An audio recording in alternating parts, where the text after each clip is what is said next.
Tutankhamun's funerary temple, his tomb, and the sarcophagus found in it. The basin of the sarcophagus. Unlike the pristine inscriptions naming Tutankhamun on the lid of the sarcophagus, the texts on the basin, as well as its decoration, show unmistakable signs of alteration.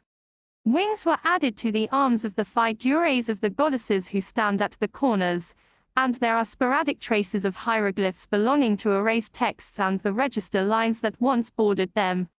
Furthermore, the carving of the decoration is unfinished, with the state of completion diminishing towards the foot end. There, details of the goddesses' jewelry were executed in paint, rather than in relief, and the frieze of jade pillars and TJT knots in the dado below their feet was blocked out, but no details were carved.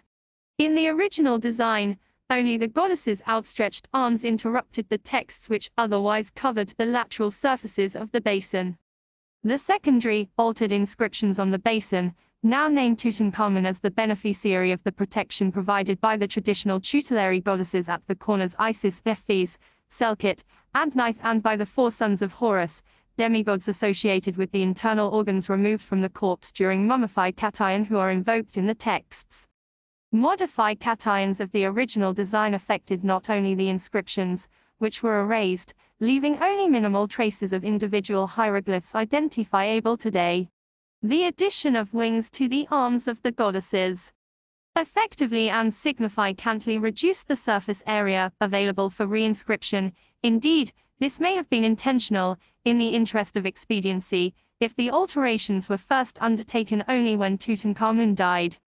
The design of the basin, incorporating female figures at the corners, associates it with the sarcophagi commissioned for Tutankhamun's successors A and Hormab, but also with Akhenaten's sarcophagus after it had been altered to show Nefertiti standing at all four corners. It has been deliberately shattered, but archaeologists were able to recover fragments from his tomb and its vicinity in the royal wadi at Tel El Amarna. The basin was reconstructed in the 1930s and then a second time around 1970. Since then, it has stood inconspicuously in the grounds of the Egyptian Museum in Cairo, at the left side of the building. In 1998, Mark Gabold published a new reconstruction on paper of the basin. Earlier attempts at reconstructing the design of the basin showed the figures of Queen Nefertiti at the corners facing towards the middle of both sides, like the goddesses in the design of the later royal sarcophagi of A and Hormab.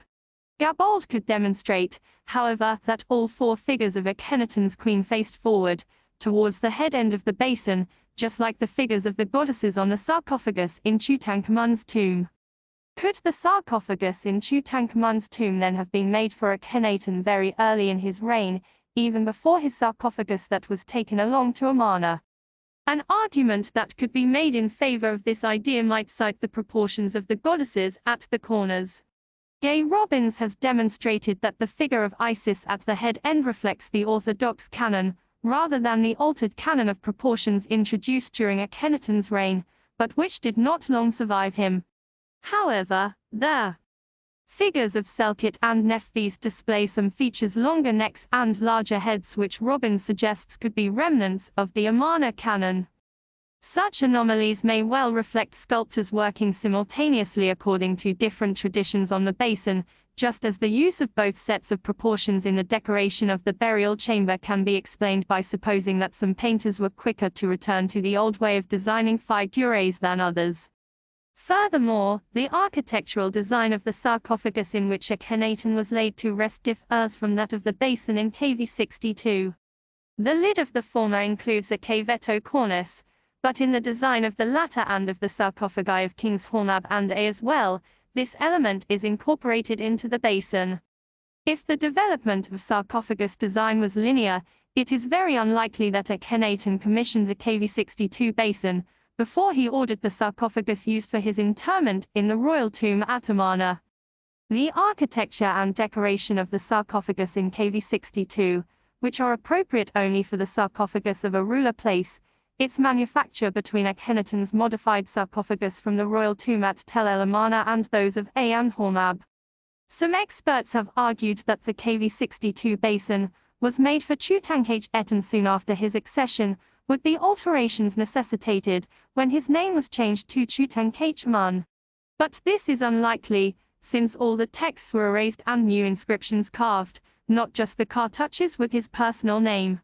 The new texts reading Tutankhamun are also arranged differently, within new register lines. This would have been necessary if the icon of the radiant Eton was conspicuous in the original decoration, and the god's name in cartouches prominent in the texts, as on Akhenaten's sarcophagus from the royal tomb. But that, too, seems unlikely, because the original design included the traditional Orthodox funerary goddesses at the corners of the basin with hieroglyphs identifying them atop their heads.